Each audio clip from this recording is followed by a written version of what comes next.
For this video, I have a piece of organic sedimentary rock, which is coal.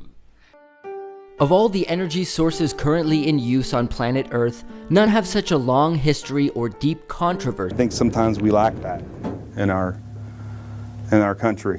በኢትዮጵያ ለዓመታት ጥቅም ላይ ያልዋለው ጠጣር ነዳጅ ወይም ጥቁር ወርቅ በመባል የሚጠራው ማዕድን ከራስ አልፎ ለኤክስፖርት ቢውል መሆኑ ታውቋል።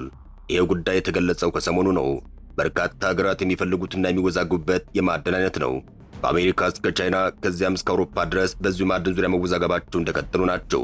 ከሚሰጠው ከፍተኛ ኃይል አንጻር መጠቀም አለብን የሚሉና በሌላ አቅጣጫ ደግሞ የለም አደገኛ ውጤትን ስለሚያስከትል ይቅርብን የሚሉ ሀገራት አሉ። ከኢትዮጵያ አንጻር ይህ ማዕድን አስፈላጊያችን ነው ተብሏል። እኛ ከመጠቀም አልፈን ኤክስፖርት በማድረግ አንዱ የገበያችን አካል ማድረግ አለብን መባሉን በተመለከተ ሰሞኑን ይፋ ሆኗል። ሰሞኑን በቤተ መንግስት በጠቅላይ ሚኒስትር አብይ አህመድ ካቢኔ በኩል የወጣው መረጃ አሜሪካና ቻይናን ሲያወዛግብ የከረመው የድንጋይ ከሰል ማዕድን ነው። ከማዕድን አኳያ የድንጋይ ከሰል ነው። እንደምታውቁት የድንጋይ ከሰል ሲሚንቶን ጨምሮ ለአንዳንድ የአምራች ኢንዱስትሪ ዘርፎች የኢነርጂ ምንጭ ከመሆን አኳያ ትልቅ ሚና የሚጫወት ነው። ትልቁ ደግሞ ናሽናል ማይኒንግ ኮርፖሬሽን የያዘው በአመት 1 ሚሊዮን ቶን የሚያመርት ግንባታ ተጠናቆ የቴስትና ኮሚሽኒንግ ስራ ላይ ይገኛል። ይሄ ከ2 ሚሊዮን ቶን በላይ በአመት እንድናመርት ያደርገናል። እነዚህ ፋብሪካዎች ሙሉ በሙሉ ወደ ስራ መግባት በአመት ለአሁን እኛ የምንፈልገው ወደ 1.5 ሚሊዮን ቶን ነው። እኛ ሰርፕለስ ኖሮን ኤክስፖርት ለማድረግ እድል የሚፈጥር ነው።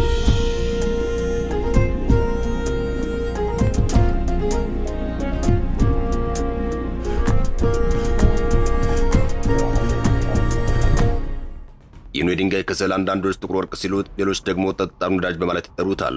ሌሎች ደግሞ አጥፊና ገዳይ በማለት አጥብቀው ይጠሉታል። በዓለማችን በርካታ ሀገራት ቢሊዮን ዶላሮችን የሚያግበሰብሱበት የማዕድን አይነት እንደሆነ ይታወቃል። አሜሪካ ይህን ማዕድን ይቅርብኝ ብላ ዘግታ የነበረ ቢሆንም በዚህ ማዕድን ዙሪያ ዓለም ለሁለት ተከፍሎ ሲሟገት ከርሟል። ለበርካታ ጊዜያት በዚህ ማዕድን ዙሪያ አንድ የሆነ ዓለም አቀፍ መግባባት ላይ ለመድረስ ብዙ ዓለም አቀፍ ስብሰባዎች ተካሂደዋል።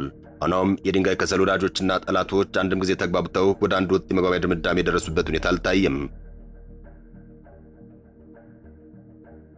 የድንጋይ ከሰል ወዳጆች ማዕድኑ ለኢነርጂ ያለው ጠቀሜታ ከፍ ያለ ነው እያሉ ይገልጹታል። ለበርካታ ምርቶች ግብዓትነትም ስለሚጠቅመን እንጠቀምበታለን በማለት ሽንጣቸውን ገትረው ይከራከራሉ። በሌላ አቅጣጫ ደግሞ ድንጋይ ከሰል በውስጡ የያዘው የካርበን መጠን ከፍተኛ በመሆኑ ብሎም ሲቃጠል የሚያወጣው አየር በካይ የሆነ የካርቦን ዳይኦክሳይድ መጠን እጅግ ከፍተኛ በመሆኑ ይቅርባቸው የሚሉም አሉ። በዚህ ዙሪያ እንደ ቻይና ያሉ ሀገራት ከድንጋይ ከሰል ውጭ መሆን አንችልም በማለት ያመርቱታልም ይጠቀሙታልም። የአውሮፓ ሀገራት በበኩላቸው ንጹህ ወይም ክሊን ኤነርጂ የተባለው ይሻለናል በማለት ድንጋይ ከሰል በዞረበት አንዞርም ብለዋል። አሜሪካ በዚህ ዙሪያ ያላት ፖሊሲ የተለየ በመሆኑ አሜሪካና ድንጋይ ከሰልን በተመለከተ እንዲህ ነው እንዲያ ነው ተብሎ በአንድ ምድብ ውስጥ ማስቀመጥ አይቻልም። ኦባማና ባይደን ድንጋይ ከሰል አያስፈልገንም በሚል የማዕድን ማውጫዎቹም ሆኑ ማጣሪያ እሴት መጨመሪያ ፋብሪካዎቹን በሙሉ እንዲዘጉ አድርገው ቆይተዋል። ከ2 ወራት በፊት ወደ ስልጣን የተመለሱት ፕሬዝዳንት ደግሞ የለም የአሜሪካ ድንጋይ ከሰል ፋብሪካዎች መዘጋት የለባቸውም በማለት በአፋጣኝ ስራ እንዲጀምሩ አድርገዋል። President Trump signed an executive order Tuesday that aims to revitalize a declining coal industry and help the U.S. achieve affordable and reliable energy. ትራምፕ በእነ ባይደንና ኦባማ ጊዜ ቀሪ የተደረገውን የድንጋይ ከሰል ማምረት ሂደት ባለፉት ሳምንታት በፊርማቸው አስጀምረውታል። ከዚህ ቀደም ተበትነው የነበሩትን ሰራተኞች በመሰብሰብ በዙሪያቸው አድርገው የኑር ስራ መጀመራቸውን አብስረዋል።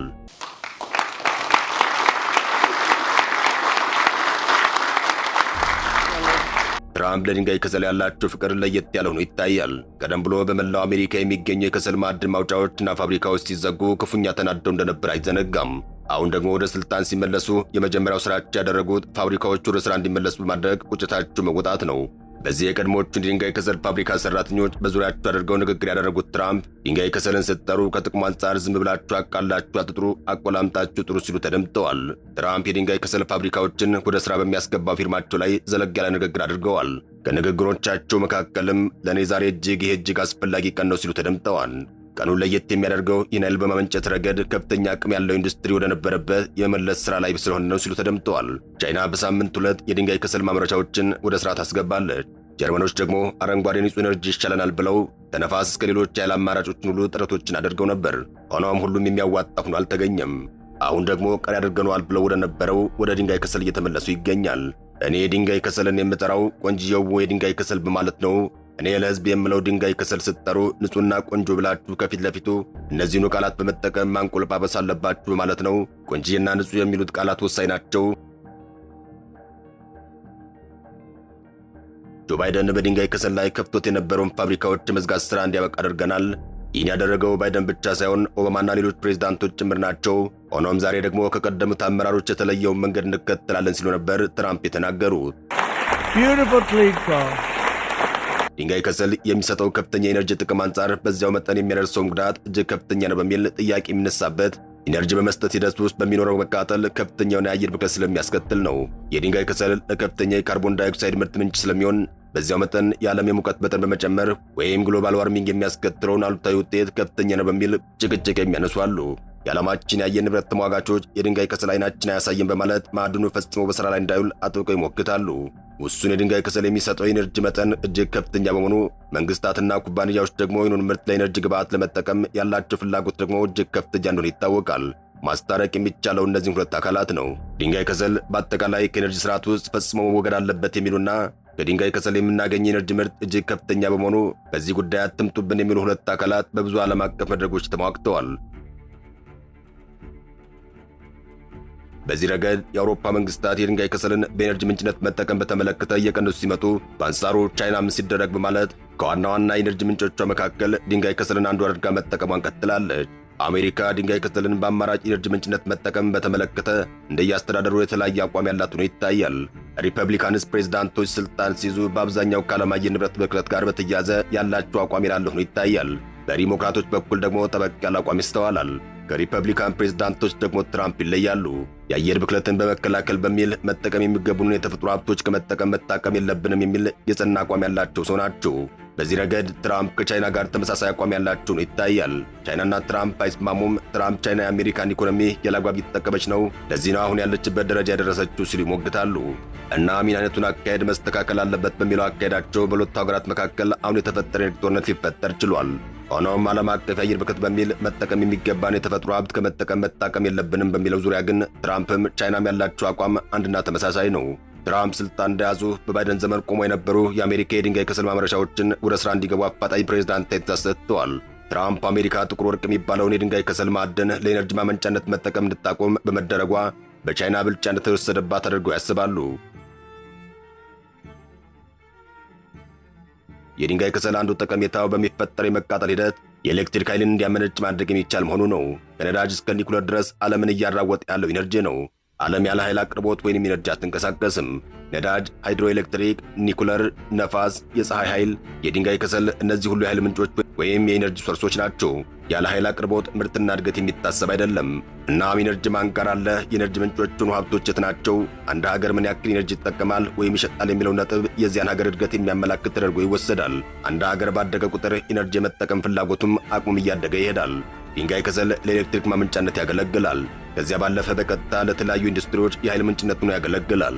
ውስን የድንጋይ ከሰል ሲቃጠል የሚመነጨው ኃይል ከፍተኛ እንደሆነ ይታወቃል።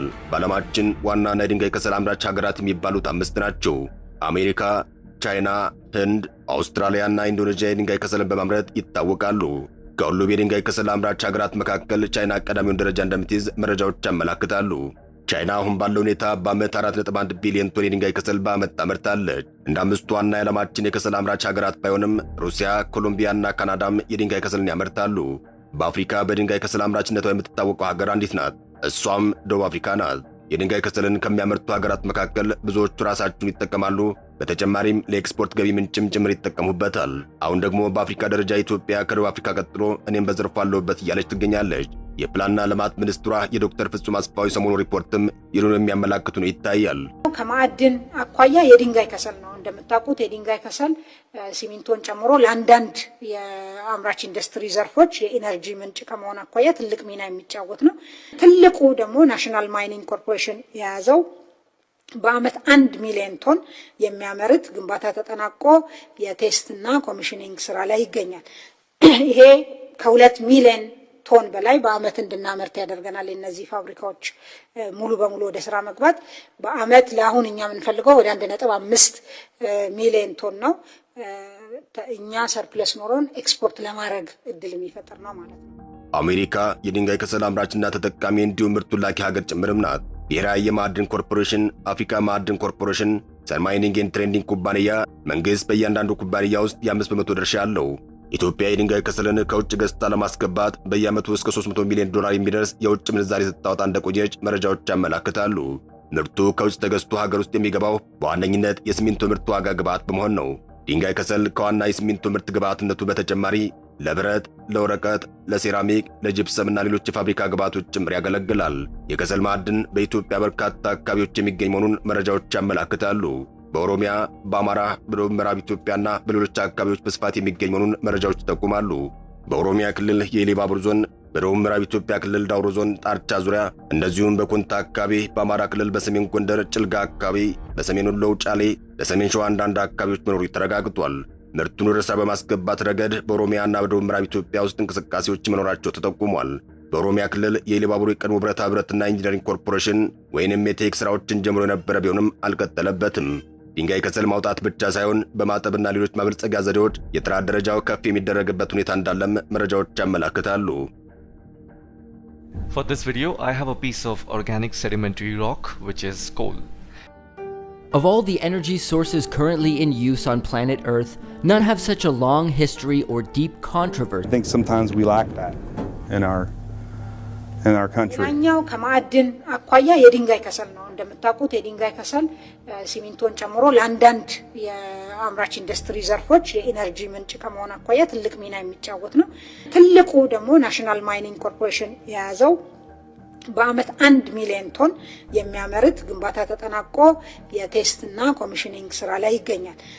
ይሄ ከ2 ሚሊዮን ቶን በላይ በአመት እንድናመርት ያደርገናል። እነዚህ ፋብሪካዎች ሙሉ በሙሉ ወደ ስራ መግባት በአመት ለአሁን እኛ የምንፈልገው ወደ 1.5 ሚሊዮን ቶን ነው። እኛ ሰርፕለስ ኖሮን ኤክስፖርት ለማድረግ እድል የሚፈጥር ነው ማለት ነው።